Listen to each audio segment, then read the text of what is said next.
Baiklah Bapak dan Ibu Dewan Guru, marilah kita mulai saja acara kita pada siang hari ini.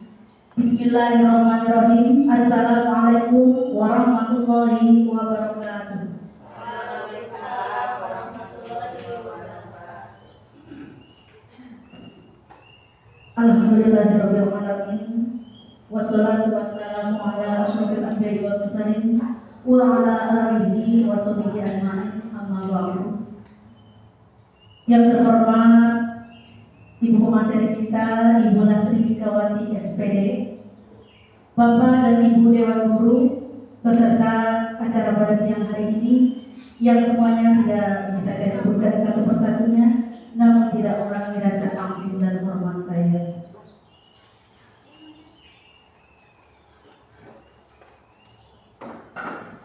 Sungguh merupakan anugerah Allah Subhanahu wa Ta'ala yang patut kita syukuri pada siang hari ini, karena kita semua dapat berkumpul di acara siang hari ini dalam keadaan sehat walafiat.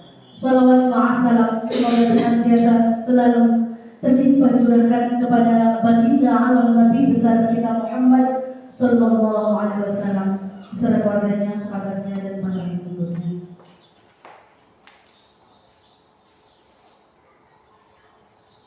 Mengawali rangkaian acara pada hari ini, sebelumnya saya akan membacakan susunan acara yang akan kita laksanakan pada siang hari ini. Yang pertama pembukaan, yang kedua menyanyikan lagu Indonesia Raya, yang ketiga inti penyampaian materi yang insya Allah akan disampaikan oleh Ibu Nasri Bikawati pada kesempatan siang hari ini. Tutup atau doa merupakan acara kita yang terakhir.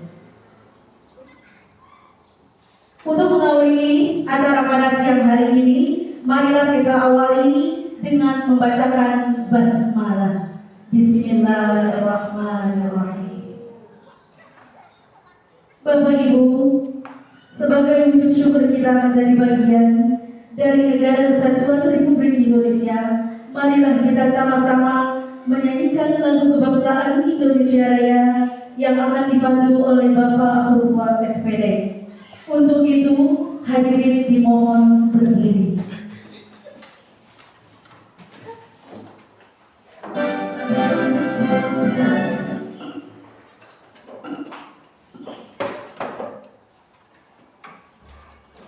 Hiduplah Indonesia Rayaku.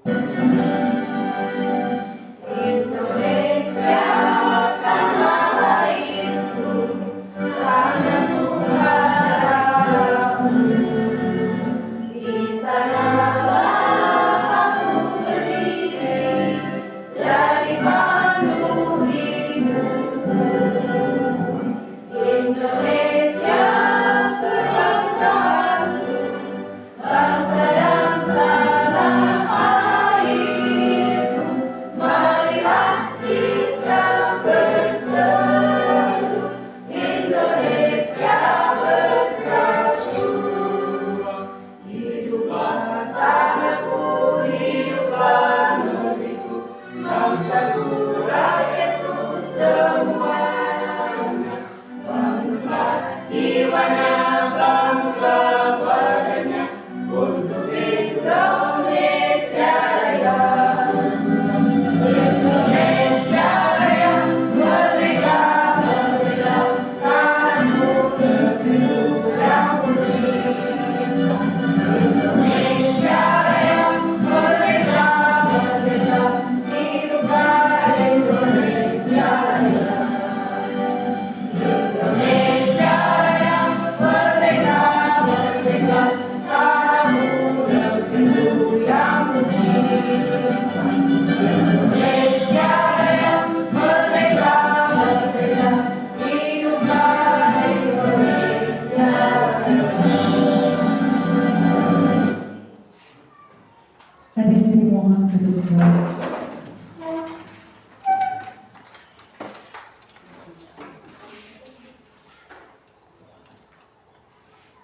Baiklah Bapak Ibu hadirin sekalian yang berbahagia, dan masih mudah-mudahan masih dalam keadaan semangat. Semangat nggak Bapak Ibu? Alhamdulillah masih semangat ya. Baiklah, kita ke acara inti kita, yaitu penyampaian materi tentang penyebaran pemahaman dan penerapan budaya positif yang dalam kesempatan ini akan disampaikan oleh Ibu Lasri Mikawati SPD. Kepadanya dipersilakan dengan segala hormat. Terima kasih kepada MC. Sebelumnya Assalamualaikum warahmatullahi wabarakatuh. Bismillah, alhamdulillah, wassalatu wassalamu ala rasulillah wa ala alihi wa ashabihi wa mawala amma ba'du. Pertama dan utama marilah kita panjatkan puja puji syukur kehadirat Allah Subhanahu wa taala yang mana pada siang hari ini kita bersama dapat berkumpul dalam mengikuti rangkaian acara penyebaran pemahaman dan penerapan budaya positif aksi nyata modul 1.4 tugas saya sebagai CGP di Angkatan 11 Kabupaten Karawang. Selanjutnya perkenalkan diri. Nama saya Lasri Mikawati SPD, CGP Angkatan 11 Kabupaten Karawang. Kemudian dengan Ibu Fasilitator Ibu Eci Quraisin MPD, kemudian pengajar praktik Bapak Agus Triana SPD. Selanjutnya di sini saya akan memaparkan dan kita saling berbagi tentang budaya positif, diantaranya yang harus kita ketahui, yaitu yang pertama konsep utama budaya positif. Yang pertama di sini perubahan paradigma belajar. Yang kedua disiplin positif. Yang ketiga kebutuhan dasar manusia. Yang keempat motivasi perilaku manusia. Yang kelima posisi kontrol restitusi. Yang keenam keyakinan kelas. Yang terakhir segitiga restitusi. Bapak Ibu guru yang hebat, selanjutnya apa sih itu pembelajaran dalam paradigma baru? Pembelajaran paradigma baru ini adalah di mana pembelajaran yang dirancang berdasarkan prinsip pembelajaran berdiferensiasi. Pembelajaran berdiferensiasi ini yaitu pembelajaran dengan kita melihat kebutuhan anak, ya, apa saja yang dibutuhkan oleh anak dalam belajar. Jadi kita sebagai tenaga pengajar ya harus mengetahui dan menggali apa kebutuhan belajar anak kita selama di dalam kelas dan pada umumnya di sekolah. Jadi kebutuhan pun harus berdasarkan tahap perkembangannya sesuai dengan teori psikologi modern untuk mewujudkan profil pelajar Pancasila. Ya, tentunya telah kita ketahui profil pelajar Pancasila itu ada berapa Bapak Ibu? Ada berapa? Ada 6 ya? Iya. Nah kita SPP dulu ya. Adakah Bapak Ibu yang bersedia menyanyikan lagu profil pelajar Pancasila? Siapa yang bersedia? Kira-kira? Ayo kita kita SPP dulu dipandu oleh Bu Ijah ya. Nah, kita bersama-sama berdiri sejenak. Kita menyanyikan lagu profil pelajar Pancasila. Silakan Bu Ija, dia berdiri. Kita sama nyanyi atau saya Nanti bisa diterapkan di dalam kelas masing-masing. Tentunya Bapak Ibu sudah tidak asing lagi ya. P5 ya? Iya. Mari kita nyanyikan lagu untuk profil Pancasila. Pelajar Pancasila beriman dan bertakwa pada Tuhan yang Esa dan berakhlak mulia, berkebinekaan global, gotong royong mandiri, kreatif dan bernalar kritis. Keluar ke depan, pakai belakang. Ayo pakai belakang, biar fresh. Ayo, mari kita ikuti gerakan yang akan kita menyanyi. Mulai ya. Pelajar Pancasila beriman dan bertakwa pada Tuhan yang Esa dan berakhlak mulia,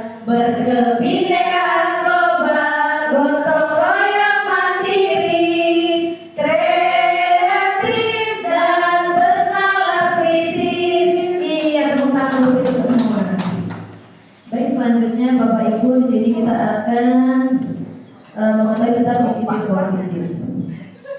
Tentunya Bapak Ibu sudah mengetahui tentang disiplin positif. Apa sih disiplin?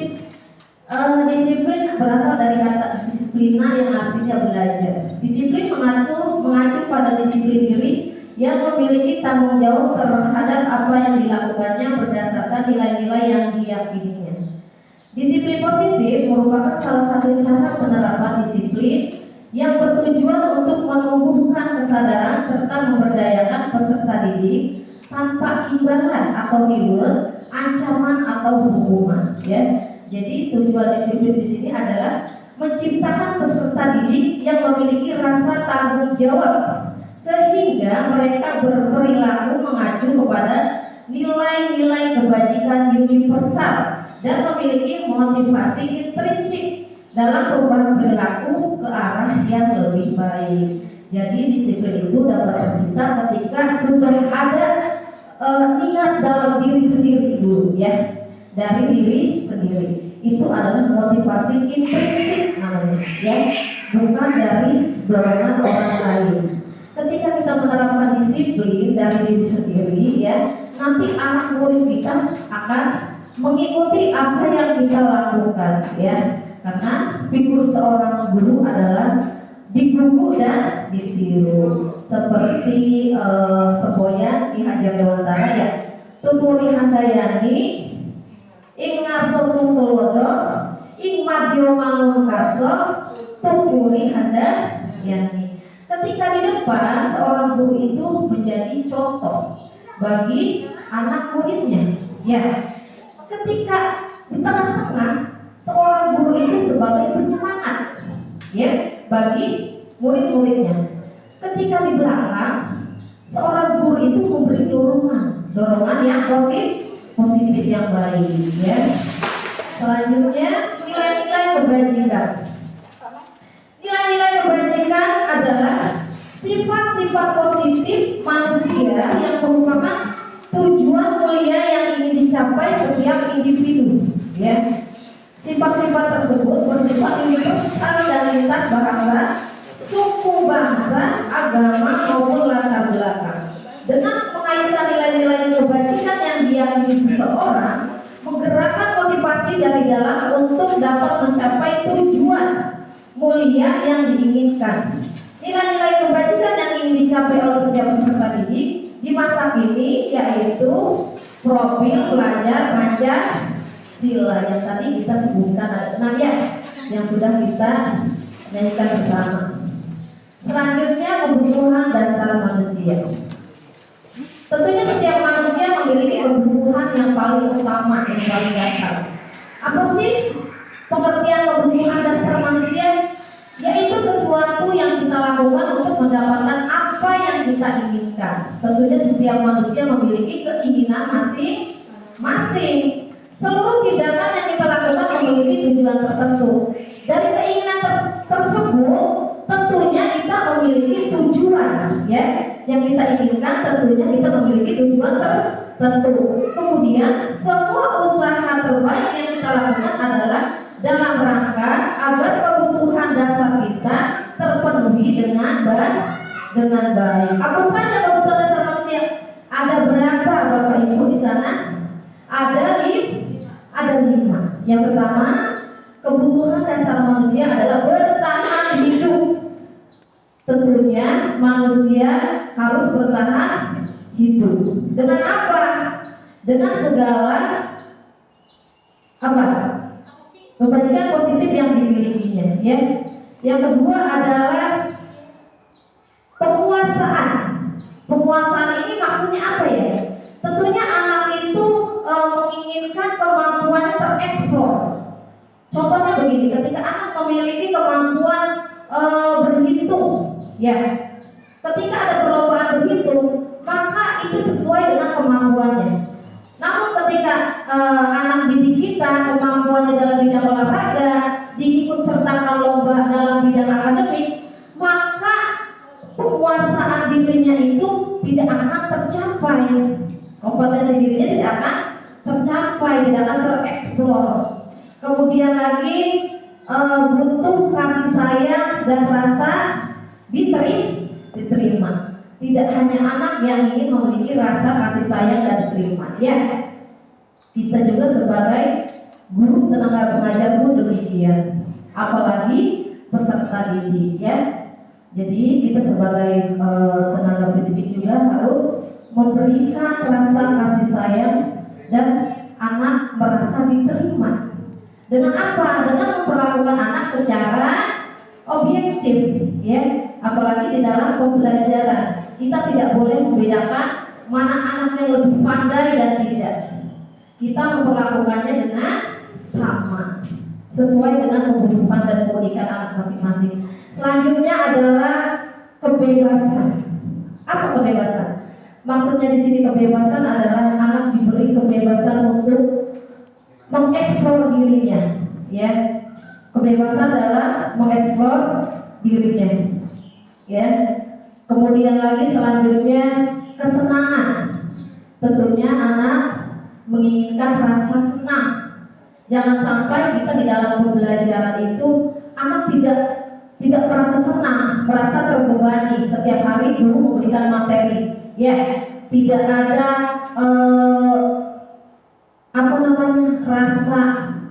rasa menyenangkan, tidak ada serasa teman dengan guru, ya.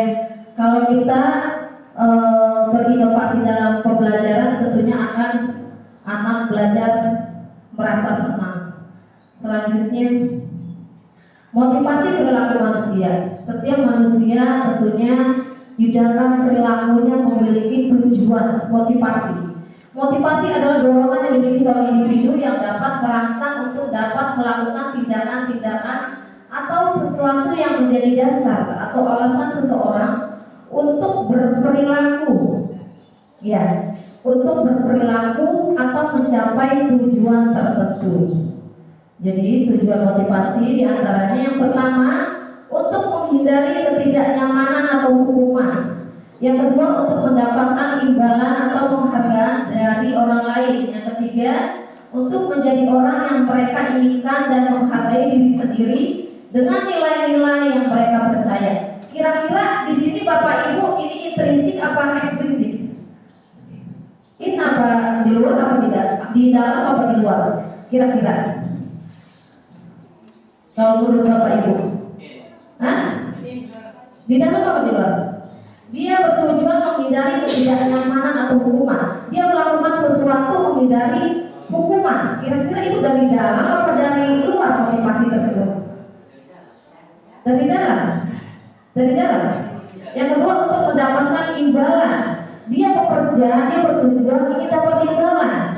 Itu tujuan intrinsik atau dari luar? Dari dalam. Kita lanjut di sini, ya. Lanjut di sini, konsep disiplin dengan identitas gagal. Untuk konsekuensi dan hukuman, tentunya Bapak Ibu tidak asing lagi dengan kata-kata konsekuensi dan hukuman. Dalam penerapan disiplin, biasanya kita sebagai guru itu sering menggunakan atau penerapan konsekuensi dengan hukuman. Tentunya dua hal yang berbeda. Jika konsekuensi itu lebih kepada jangka pendek, ya. Kemudian perlu monitoring berkelanjutan. Murid menghormati peraturan, kemudian kehilangan waktu untuk merenungi kesalahan. Kalau hukuman itu murid bertanggung jawab atas perilakunya, fokus pada pemecahan masalah jangka panjang. Murid menghormati dirinya dan orang lain, dirinya memegang kontrol, teori kontrol. Murid bersemangat memperbaiki kesalahan.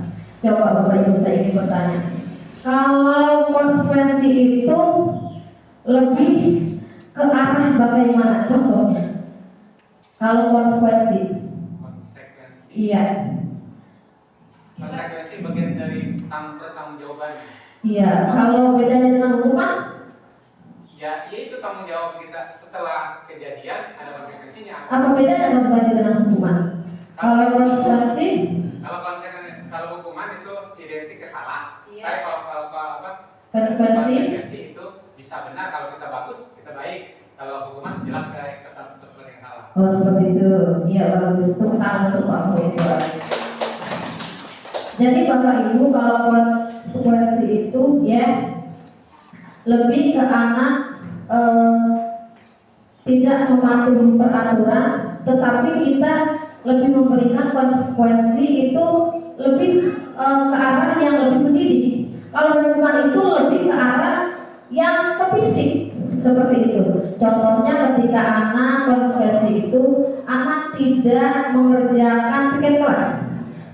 Tentunya di keyakinan kelas sudah tertera jika tidak mengerjakan piket, ya misalkan konsekuensinya ya kesepakatan kelasnya misalkan ketika anak tidak mengerjakan piket kelas, jam istirahat harus mengerjakan tugas dari ibu guru, itu konsekuensinya.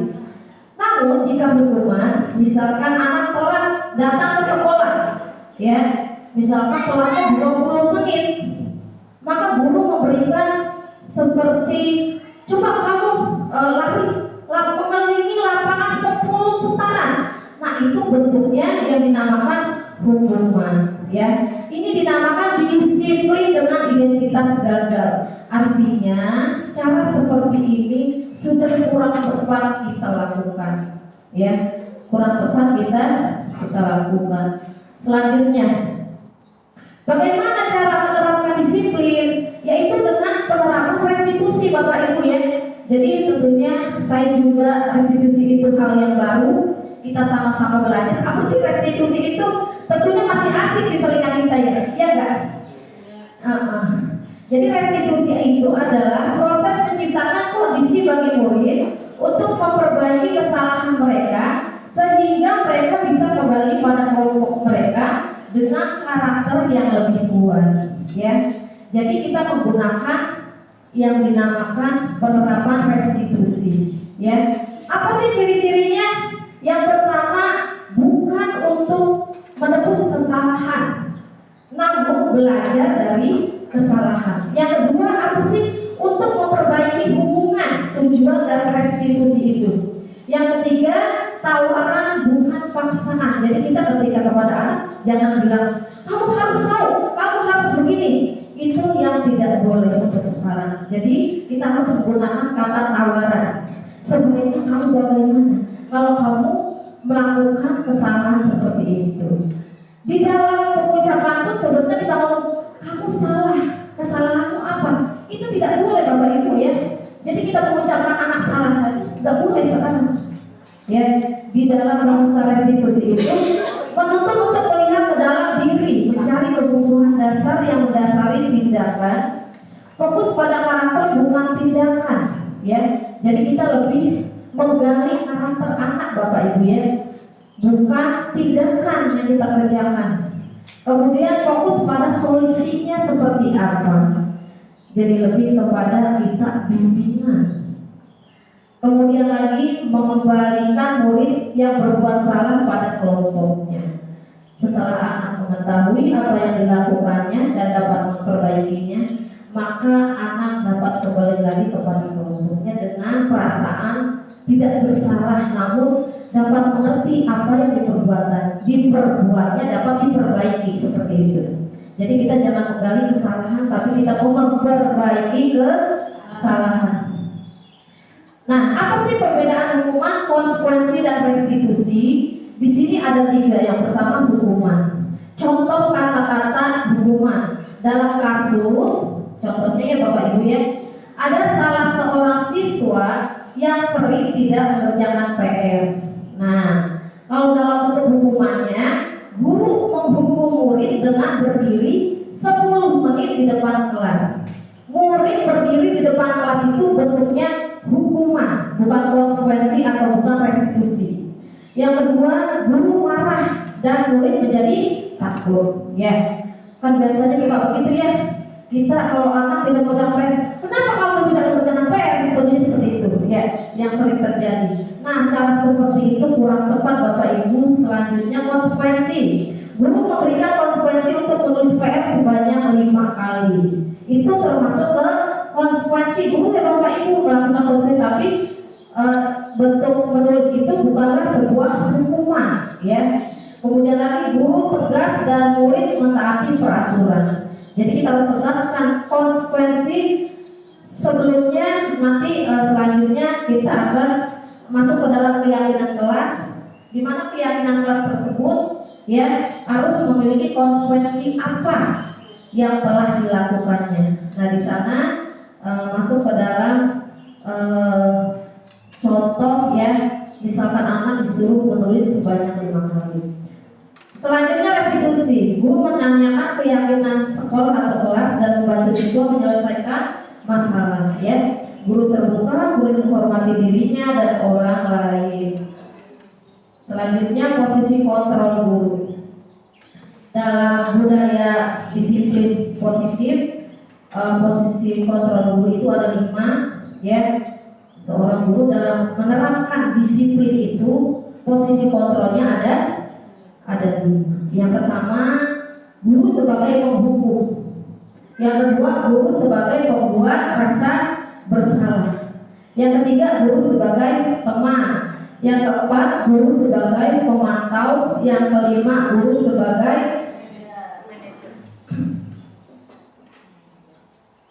di sini posisi kontrol guru dalam kasus contohnya ya, ada salah satu siswa menggunakan sandal pada saat upacara. Contoh kalau dalam bentuk hukuman, biasanya kalau siswa upacara menggunakan sandal itu biasanya ya suka disuruh apa? Berdiri di barisan terpisah. Ya, berdiri di barisan terpisah. Tentunya anak merasa bagaimana ya berdirinya? Iya, ya, karena diberi hukuman dibedakan dengan teman lainnya, ya, itu hukuman. Penghukum maksudnya, ya. Kemudian sebagai pembuat rasa bersalah, ya. Biasanya guru suka mengucapkan berapa kali bu guru harus memberitahu kamu, bu guru kecewa dengan kamu. Jadi ketika kita mengucapkan kata-kata tersebut, itu anak merasa bersalah. Iya saya salah. Ternyata saya mengecewakan, ya. Kemudian lagi guru sebagai teman, contohnya kata-katanya lebih lembut. Ayolah buat ibu bangga, kali ini tidak apa-apa kamu menggunakan sandal. Lain kali kamu harus menggunakan sepatu. Kemudian lagi guru sebagai pemantau. Dilihat dulu itu anak kenapa kok pakai sandal ya. Kemudian ditanya, ya kalau sebagai pemantau itu kamu sudah melanggar, harus tegas. Kamu sudah melanggar, kamu kan tahu peraturan dan konsekuensi yang ada di sekolah SDN Solongan 2. Anak harus dijelaskan. Oh iya, maka anak akan mengetahui ya apa yang dilakukannya itu kurang tepat, seperti itu ya. Kemudian lagi sebagai manajer, apakah kamu tahu apa kesalahanmu? Kira-kira apa yang akan kamu lakukan untuk memperbaiki kesalahan kamu ini? Jadi sebagai manajer pun kita harus ya menjelaskan kepada anak ya, kenapa kok kamu pakai sandal ya. Kemudian lagi setelah ini kira-kira apa yang kamu lakukan ya dengan kamu menggunakan sandal? Apakah kamu terlihat bagus? Tentunya anak akan berpikir, oh iya saya beda dengan teman yang lainnya. Dia akan berusaha berubah dan memperbaiki kesalahannya ya. Bapak Ibu, sepertinya siang ini cukup melelahkan ya untuk berlanjut keyakinan kelas. Tentunya Bapak Ibu sudah mengetahui dan di kelas masing-masing sudah memiliki ya keyakinan kelas. Apa sih keyakinan kelas? Coba kira-kira dari Bapak Ibu ada yang bisa menjelaskan apa sih keyakinan kelas? Keluarga mesti tahu keyakinan kelas apa?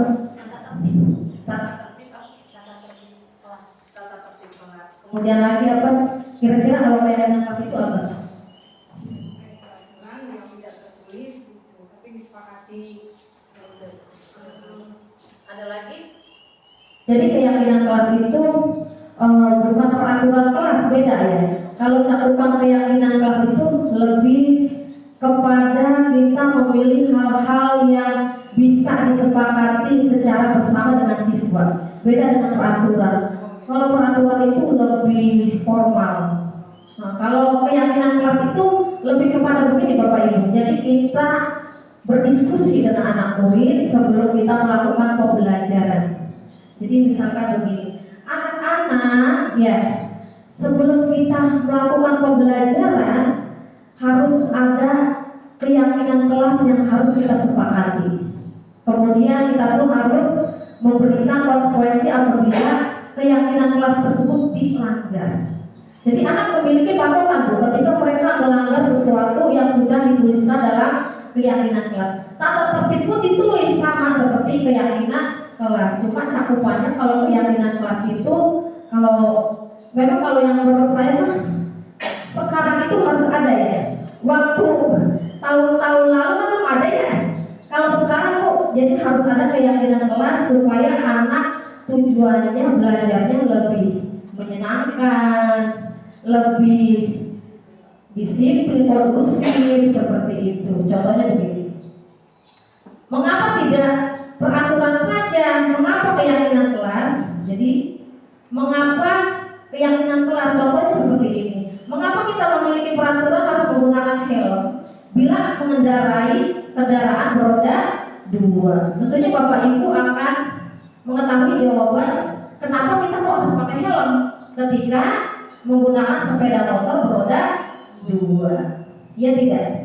Sama seperti keyakinan kelas. Kenapa kita buat? Agar kita terbentengi dari hal-hal yang tidak kondusif.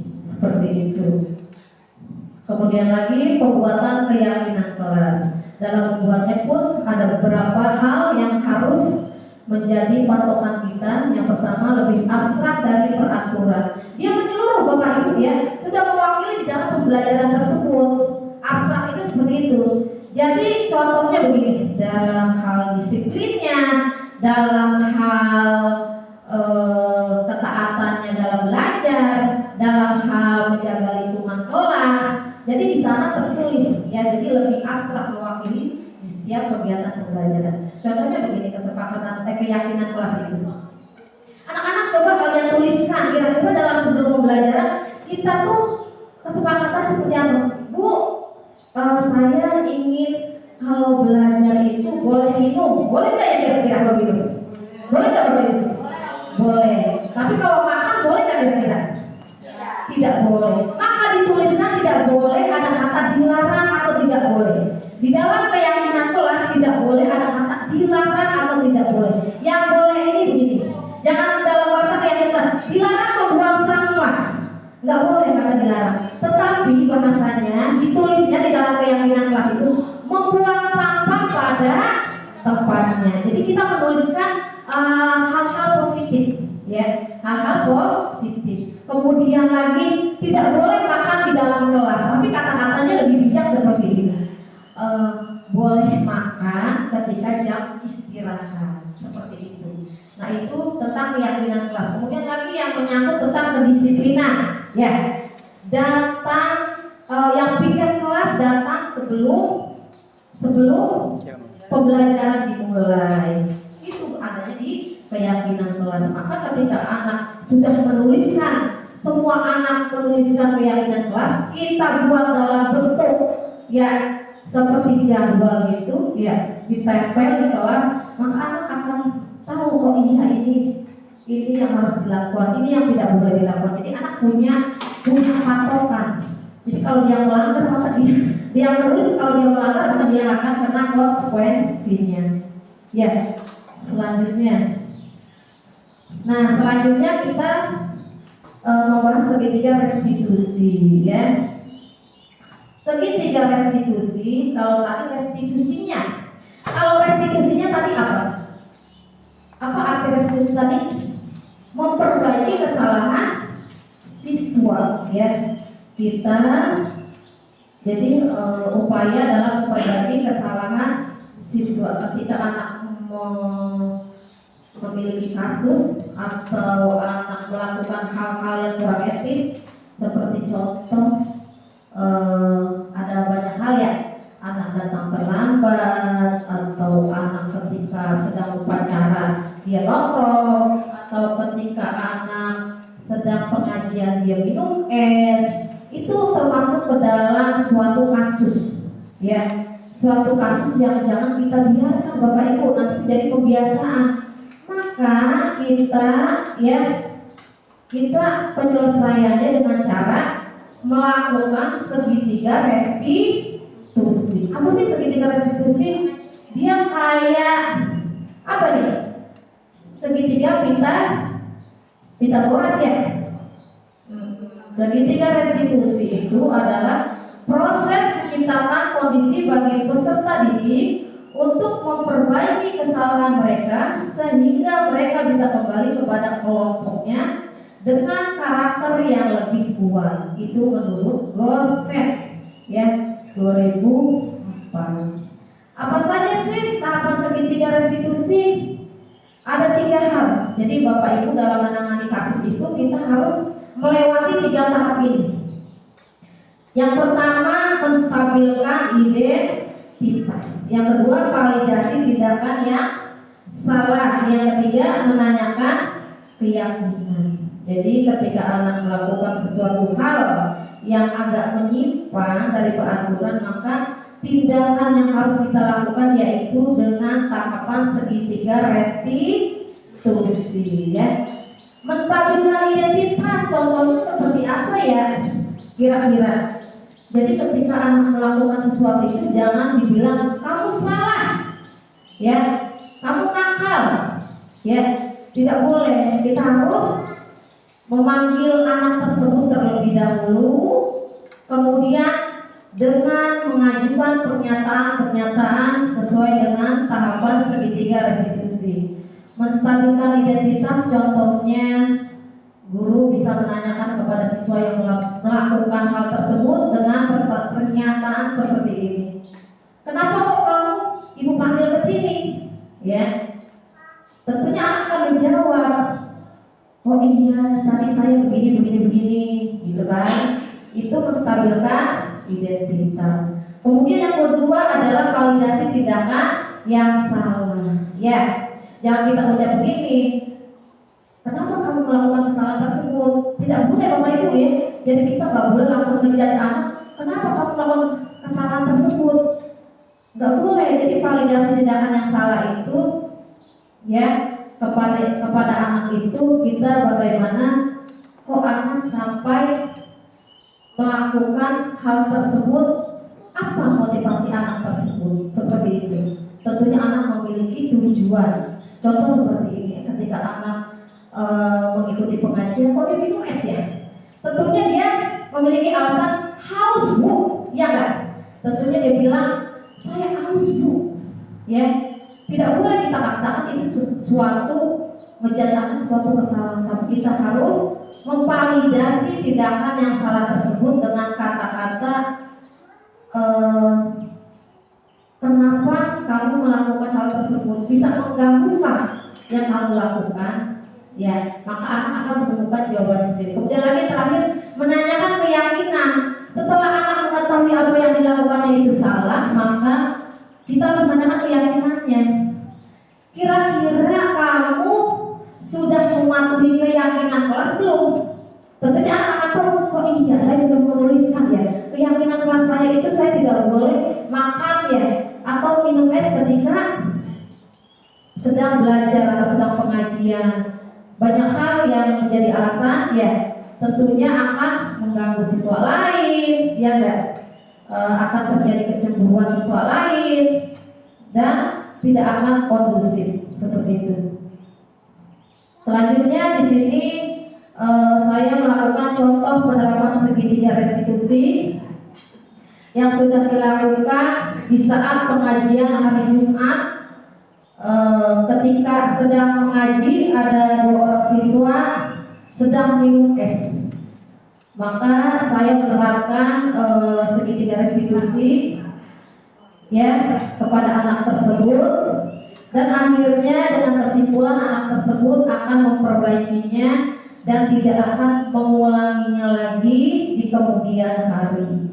Ya, jadi kita nanti setiap kali menemukan hal-hal yang di luar peraturan, ya kita dapat memanggilnya dengan menggunakan penerapan segitiga restitusi, ya. Untuk mendalami semua hal tersebut, mari Bapak Ibu kita sejenak menonton film.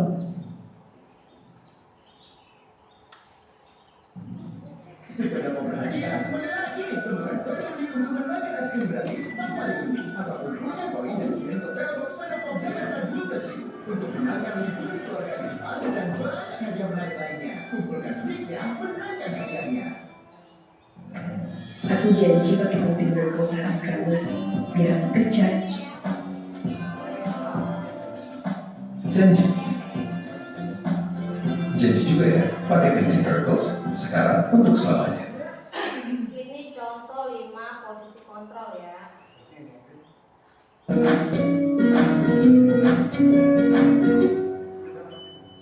Salam bahagia Ibu dan Bapak Guru hebat.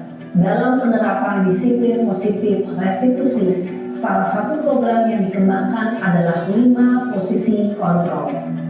5 posisi kontrol dalam restitusi adalah proses perjalanan seorang pendidik agar dapat mengenali dirinya.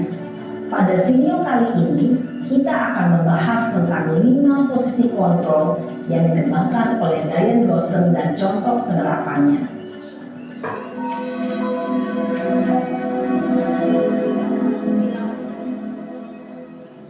5 posisi kontrol itu adalah 1. Posisi penghukum, 2. Posisi pembuat merasa bersalah, 3. Posisi teman, 4.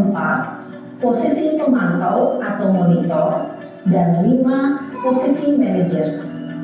Untuk lebih memahami kelima posisi tersebut, mari kita saksikan kasus Naren yang terlambat hadir 20 menit di sekolah dan melihat bagaimana kelima posisi kontrol dalam menghadapi masalah tersebut.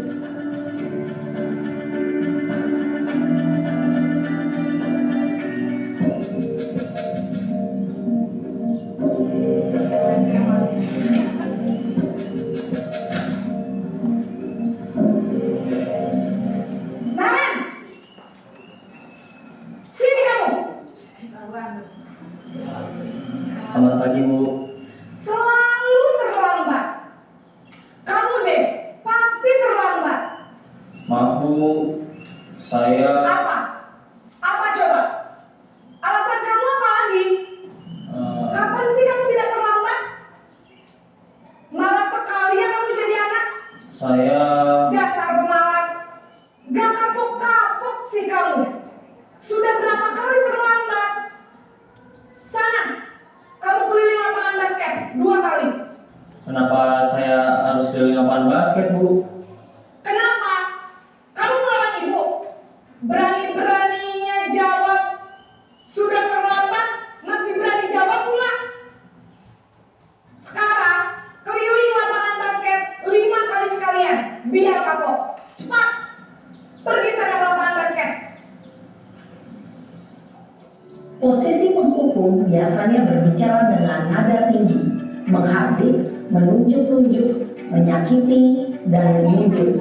Hukuman bisa berupa fisik maupun psikis. Ibu dan Bapak Guru hebat, dampak yang terjadi pada murid ketika guru berada pada posisi penghukum adalah murid cenderung akan memberontak, bahkan menyimpan dendam.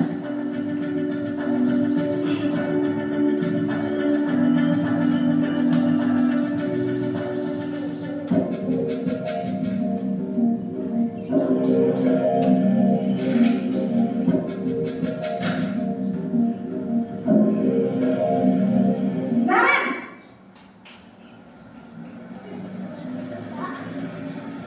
Selamat pagi, Bu. Naren, kamu kenapa terlambat lagi, nak? Ya Tuhan, Naren, kamu senang ya bikin ibu susah ya? Kalau kamu terlambat lagi, nanti ibu yang ditegur bapak kepala sekolah, nak. Disangka ibu tidak bisa membina kamu. Duh, gimana ini? Maaf, Bu. Duh, Gusti Naren, kamu suka ya kalau ibu ditegur bapak kepala sekolah? Terus, sekarang absen. Ini kamu sudah sering terlambat loh. Ibu harus apa coba? Maaf Bu, maaf sekali. Ya sudah, lain kali jangan bikin ibu susah lagi ya nak ya. Ibu tidak akan kuat lagi kalau kamu begini terus. Bisa jantungan kalau ibu tegur bapak kepala sekolah. Sana cepat ke kelas. Maaf ya Bu, maaf sekali. Posisi membuat rasa bersalah berbicara dengan nada tenang, cenderung lembut. Namun kata-kata yang diutarakan membuat murid merasa menjadi orang yang gagal, memandang buruk dirinya sendiri, merasa tidak berharga, dan tidak sanggup membahagiakan orang lain. Ketika guru mengambil posisi pembuat rasa bersalah, murid akan menganggap dirinya yang bersalah dan ia akan menyimpan emosi negatif tersebut di dalam dirinya.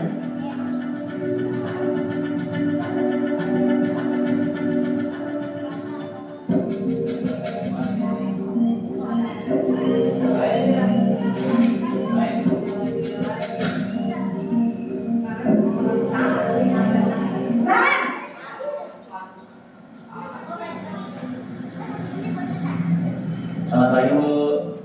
Wah, sudah jam berapa ini nak? Terlambat lagi ya sayang. Iya Bu, habis ibu saya belum membangunkan saya Bu. Kamu malah menyalahkan ibu kamu. Kamu bukannya anak yang larinya paling kencang. Kok terlambat sih? Iya Bu, saya memang terlambat bangun tadi. Jadi biarpun saya lari kencang, tetap gak kekejar Bu. Ya sudah sana. Nanti lain kali larinya lebih kencang lagi ya.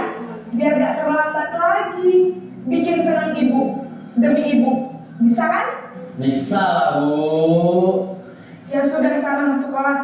Ibu beresin urusan absen kamu. Kamu ini ada-ada saja. Dalam posisi teman, guru berbicara dengan nada suara ramah, akrab, cenderung bersenda gurau untuk menjaga suasana tetap santai. Murid akan merasa senang, aman, dan akrab dengan guru. Identitas yang tercipta adalah identitas sukses atau berhasil. Namun, perlu diingat, karena ini masih dorongan eksternal, maka ada faktor ketergantungan dari murid kepada orang tertentu. Di sini, guru absennya, sehingga di lain waktu, murid bisa berperilaku baik, namun hanya kepada orang-orang tertentu saja.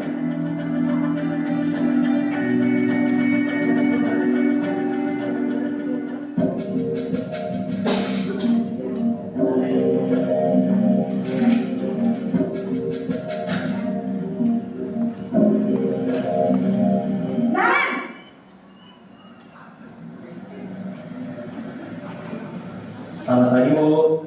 Nah Ren, apa peraturan sekolah kita tentang jam berapa kita harus masuk sekolah nak? Kita harus di sekolah jam 7 Bu. Iya betul, sekarang sudah jam 7.20. Nah Ren sudah tahu konsekuensinya jika terlambat hadir. Paham Bu. Saya harus tinggal kelas pas jam istirahat selama 20 menit. Iya benar, konsekuensinya demikian. Jadi nanti jam 9.30 pas istirahat, kamu harus tinggal di kelas, kerjakan tugas tambahan untuk ketertinggalan kamu, ya? Baik Bu. Posisi pemantau mengandalkan penghitungan atau data untuk mengontrol murid. Guru mengarahkan murid berdasarkan peraturan dan konsekuensi. Seorang pemantau menunjukkan bahasa tubuh dan ekspresi wajah yang datar dan cenderung formal.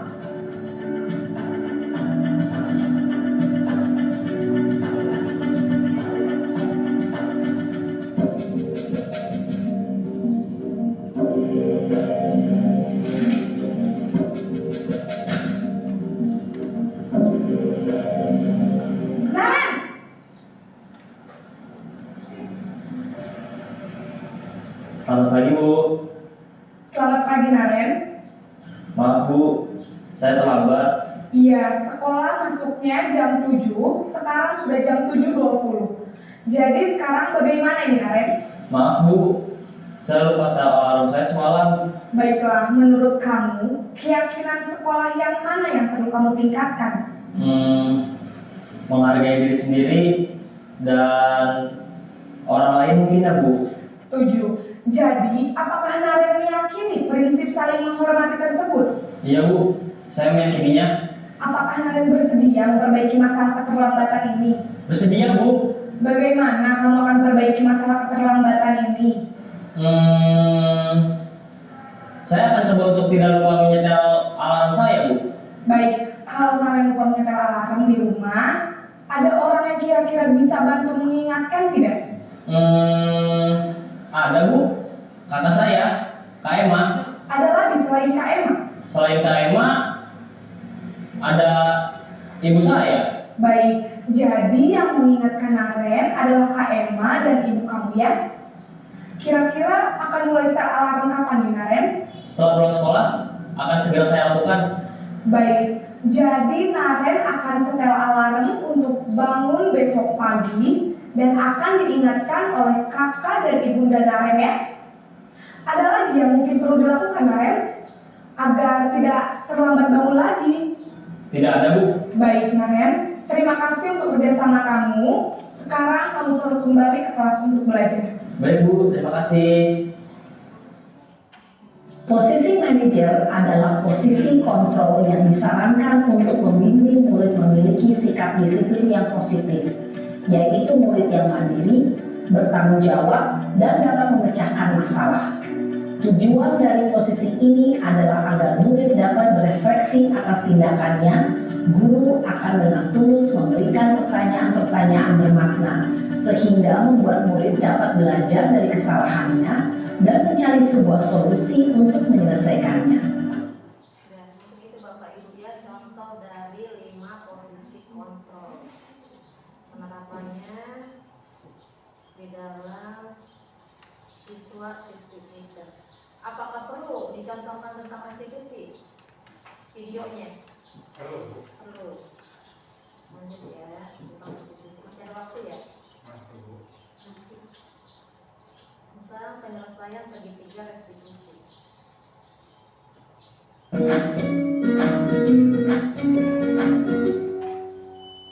Salam dan bahagia Ibu dan Bapak guru hebat.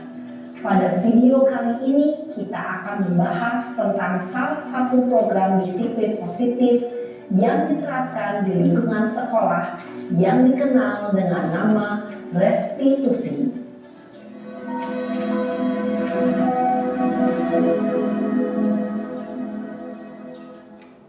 Restitusi dikembangkan oleh pakar pendidikan Diane Gosson, berlandaskan pada teori kontrol Dr. William Glasser.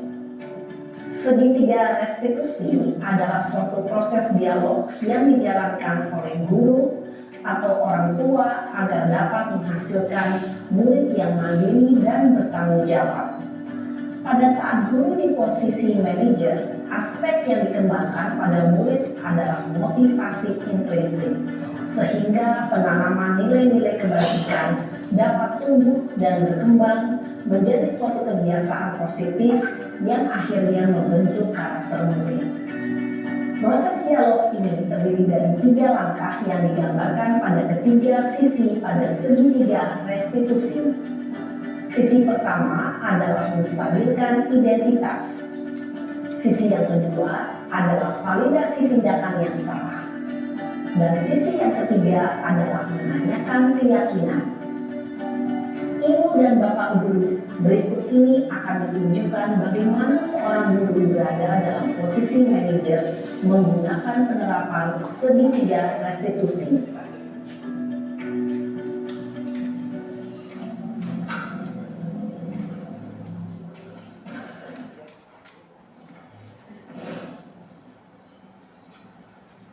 Siang Sarah.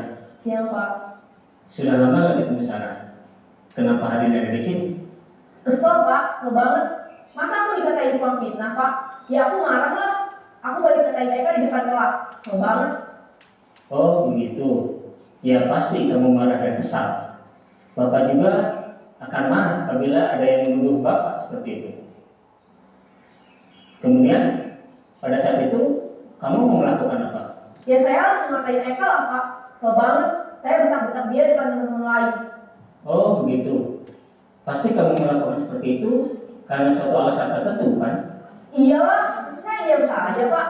Ya saya bela diri lah. Masa saya dituduh tukang fitnah? Ya wajar lah. Mempertahankan harga diri itu sesuatu yang penting buat kamu. Untung kamu tidak bertindak lebih gegabah lagi. Hanya membentak-bentak. Iya Pak. Untung saya masih bersabar dan hanya membentak saja.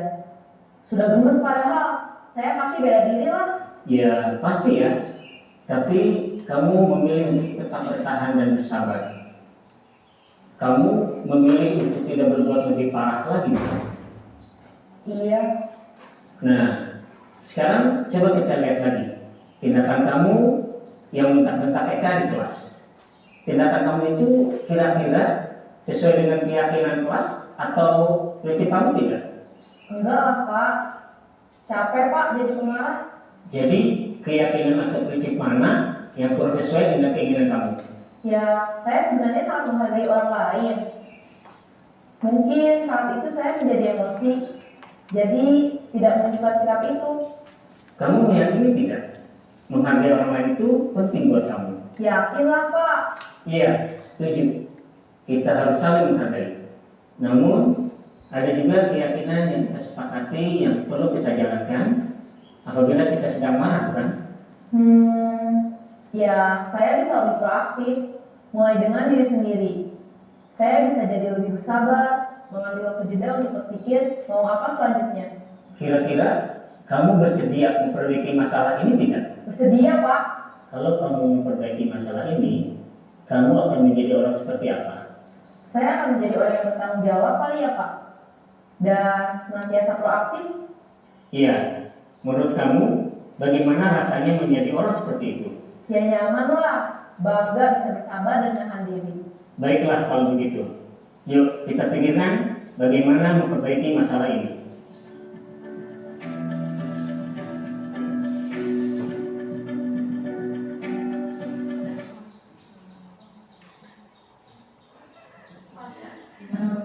Masih semangat?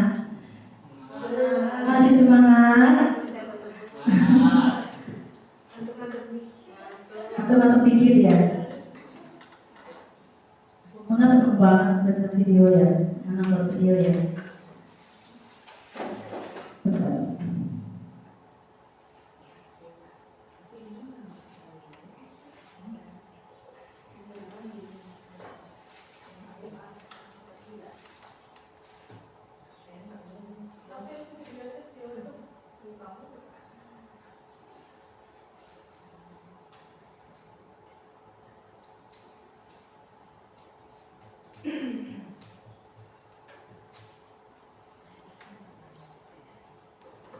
Demikianlah Bapak Ibu materi yang dapat saya paparkan. Terima kasih atas partisipasinya. Mungkin ada yang ingin ditanyakan dari Bapak Ibu yang hebat. Bu Wati silakan yang bertanya. Silakan ke depan Bu Wati. Ke depan atau di sini? Di sini aja. Biar gak ngantuk ya.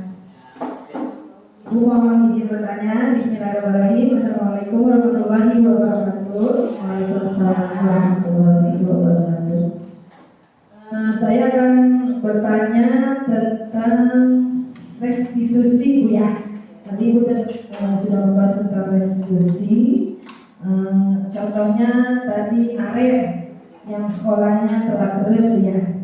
Yang saya tanyakan bagaimana cara mengatasi siswa yang sering datang terlambat Bu sekolah. Bagaimana caranya? Apa kita memukul atau tindakan apa yang seharusnya kita lakukan Bu? Seperti contoh tadi video itu ya. Terima kasih. Wassalamualaikum warahmatullahi wabarakatuh. Waalaikumsalam warahmatullahi wabarakatuh. Sebelumnya yang ditanyakan restitusi apa 5 posisi kontrol Cara mengatasi. dalam cara mengatasi anak ketika melakukan suatu keterlambatan masuk sekolah yang sudah dijelaskan tadi ya, kita melakukan dengan penerapan segitiga restitusi. Yang pertama kita menstabilkan identitas terlebih dahulu ya, kemudian kita dapat validasi tindakan yang salah, kemudian lagi yang ketiga kita dapat melakukan menanyakan keyakinan yang telah dilakukan. Seperti itu ya, mungkin sudah cukup jelas, tapi tidak ditampilkan dalam bentuk video ya. Gimana Bapak Ibu, sudah cukup jelas belum? Sudah? Lelah ya? Yang kita speaking terakhir ya, terakhir berdiri dulu Bapak Ibu, semangat. Ayo kita speaking. Kita terapkan boleh diterapkan ke anak didik ya. SPK-nya cukup singkat, padat, jelas, karena hari ini cukup melelahkan, cukup wow. Kita tepuk wow saja ya. Siap? Siap. Ikuti ya, tepuk wow. Kasih W, kasih O, kasih W. Wow, ulang. Bapak Ibu yang berangkat saya tepuk wow, dikasih W, dikasih O, dikasih W. Wow, oke, tepuk tangan buat kita semua. Mungkin itu saja deh dapat saya paparkan, kurang lebihnya mohon maaf. Saya akhiri, wabillahi taufiq wal hidayah. Wassalamualaikum warahmatullahi wabarakatuh. Waalaikumsalam warahmatullahi wabarakatuh. Terima kasih untuk Ibu Lasri Widjawati yang begitu panjangnya memaparkan materi ya. Mudah-mudahan apa-apa yang beliau sampaikan dapat bermanfaat di dalam pembelajaran kita di kelas kita masing-masing, dan mudah-mudahan selalu berdampak positif untuk kita dan juga anak didik kita. Tadi juga Ibu Lasri telah menekankan di sini pembelajaran kita karakter anak, bukan hanya memberi materi, begitu ya Ibu Lasri. Terima kasih banyak juga kepada Bapak Ibu yang sudah berpartisipasi dalam serangkaian kegiatan hari ini ya. Dan untuk doa dan untuk selanjutnya acara terakhir yaitu penutupan doa yang dalam ini akan dipimpin oleh Ibu Wati Puspitasari. Kepadanya dipersilakan.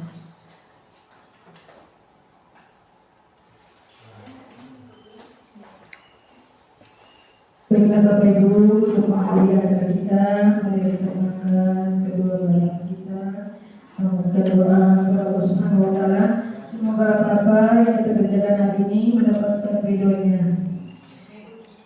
Astagfirullahaladzim, astagfirullahaladzim, astagfirullahaladzim. Asyhadu an la ilaha illallah wa asyhadu anna Muhammadan rasulullah.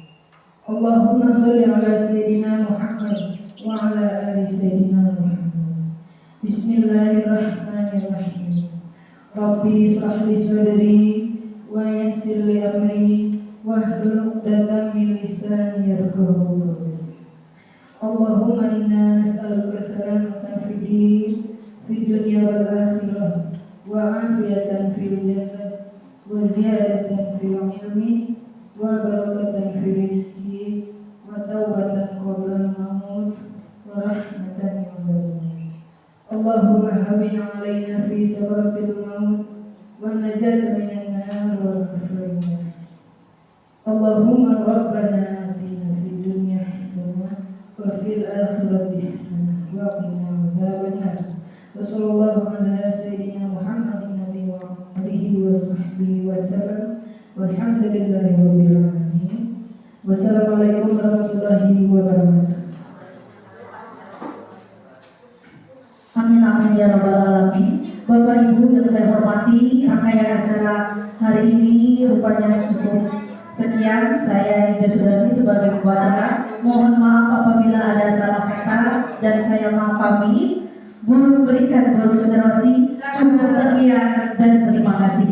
Wassalamualaikum warahmatullahi wabarakatuh.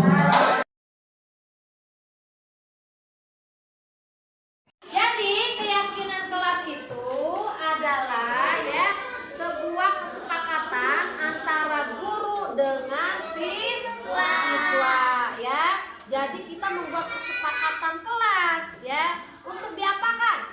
Untuk disepakati dan dilaksanakan ya. Kalian yang membuat, kalian juga yang melaksanakan. Nanti jika kalian tidak melaksanakan, berarti kalian tidak mematuhi kesepakatan kelas ya. Kira-kira dari kesepakatan kelas ini kalian sudah setuju apa belum? Apa ada yang mau ditambahkan? Setuju. Setuju belum? Setuju. Setuju. Nanti kesepakatan kelas ini yang kalian buat ya sudah mulai harus dilaksanakan. Seperti ya datang terlebih dahulu kalau piket. Jadi kalau piket nanti yang piket datangnya lebih dulu. Kemudian lagi dengan teman harus rukun. Nanti kalau ada yang mengejek ya, ada yang berkelahi, berarti kalian tidak mematuhi kesepakatan kelas. Lagi mengerjakan PR tepat waktu ya. Jadi kalian harus mengerjakan PR tepat waktu. Mengumpulkan tugas tepat waktu. Jadi ketika guru kalian memberikan tugas, secepatnya kerjakan. Misalkan, sudah rapi belum? Sudah, Bu. Cepat-cepat dikumpulkan. Jangan sampai temennya sudah selesai, ada yang masih belum mengumpulkan. Itu berarti kamu tidak mematuhi kesepakatan kelas.